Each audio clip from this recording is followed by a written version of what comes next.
ಕೃಷ್ಣ ಜನ್ಮಾಷ್ಟಮಿ ದಿನ ನಮ್ಮ ಮುದ್ದುಗೆ ಸರ್ಪ್ರೈಸ್ ಕೊಡೋಣ ಅಂತ ಹಾಸನಿಗೆ ಹೊರಟೆ. ಬಸ್ ಸ್ಟ್ಯಾಂಡಿಗೆ ಬಂದ ತಕ್ಷಣ ನನಗೆ ಟಿಪ್ಟೂರ್ ಬಸ್ ಸಿಕ್ತು. ಅದನ್ನು ಹತ್ತು ಕೂತ್ಕೊಂಡೆ. ಎಕ್ಸ್ಪ್ರೆಸ್ಸು ಬೇರೆ ಬೇಗ ಹೋಯ್ತು ಟಿಪ್ಟೂರ್ಗೆ. ಅದಾದಮೇಲೆ ಟಿಪ್ಟೂರಲ್ಲಿ ನಾನು 1 ಅವರ್ ಕಾಯ್ದೆ. ಹಾಸನ್ಗಂತೂ ನಾನು ಯಾವಾಗ ಹೋದ್ರೂ ಬಸ್ ಇರೋಲ್ಲ, ಯಾವಾಗಲೂ ವೆಯ್ಟ್ ಮಾಡಿಕೊಂಡೇ ಹೋಗಬೇಕು. ಕೊನೆಗೂ ನಮಗೆ ಡೈರೆಕ್ಟಾಗಿ ಆಲೂರಿ ಬಸ್ ಸಿಕ್ತು. ಹೆಂಗೋ ಸಿಕ್ತಲ್ಲ ಅಂತ ಕೂತ್ಕೊಂಡೆ. 1 ಸೀಟು ಸಿಕ್ತು. ಅದಾದಮೇಲೆ ಹಾಸನಿಗೆ ಬಂದೆ. ಆಮೇಲೆ ಒಂದು ಸ್ವಲ್ಪ ಹೊತ್ತು ಹಾಸನಲ್ಲಿ ನಿಲ್ಲಿಸಿದ್ರು. ಒಂದು ಚಿಪ್ಸ್ ತೊಗೊಂಡು ತಿಂದೆ ವೆಯ್ಟಿಂಗಲ್ಲಿ. ಹಾಸನಿಗೆ ಬಂದಾದಮೇಲೆ ತುಂಬಾ ಮಳೆ, ಅಲ್ಲಂತೂ ಚಳಿನೂ ಹಾಗೆ ಇತ್ತು. ಅದಾದಮೇಲೆ ಬಸ್ ಹೊರಡ್ತು ಆಲೂರಿಗೆ. ಆಮೇಲೆ ನಮ್ಮ ಹಾಸನದು ಡೆವಲಪ್ಮೆಂಟ್ ಎಲ್ಲ ನೋಡಿಕೊಂಡು ಹಾಗೆ ಸ್ವಲ್ಪ ವೀಡಿಯೋ ಮಾಡ್ಕೊಂಡು ಬಂದೆ. ನಾವು ಕಾಲೇಜ್ಗೆ ಹೋಗ್ಬೇಕಾದ್ರೆ ಈ ಥರ ಎಲ್ಲ ಬಿಲ್ಡಿಂಗ್ ಇರಲಿಲ್ಲ, ಇವಾಗಂತೂ ತುಂಬಾ ಬಿಲ್ಡಿಂಗ್ ಆಗಿದ್ದಾವೆ. ಅದಾದಮೇಲೆ ಆಲೂರಿಗೆ ಬಂದೆ. ಆಮೇಲೆ ಮನೆಗೆ ಏನಾದ್ರು ತೊಗೊಂಡು ಹೋಗ್ಬೇಕಾ ಎಲ್ಲ ತೊಗೊಂಡು.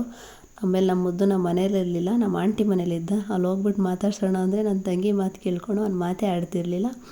ಆಮೇಲೆ ಕೊನೆಗೂ ಹಂಗೆ ಹಿಂಗೆ ಅಂದ್ಕೊಂಡು ಬಂದ. ಅದನ್ನು ನೆಕ್ಸ್ಟ್ ಹೇಳ್ತೀನಿ.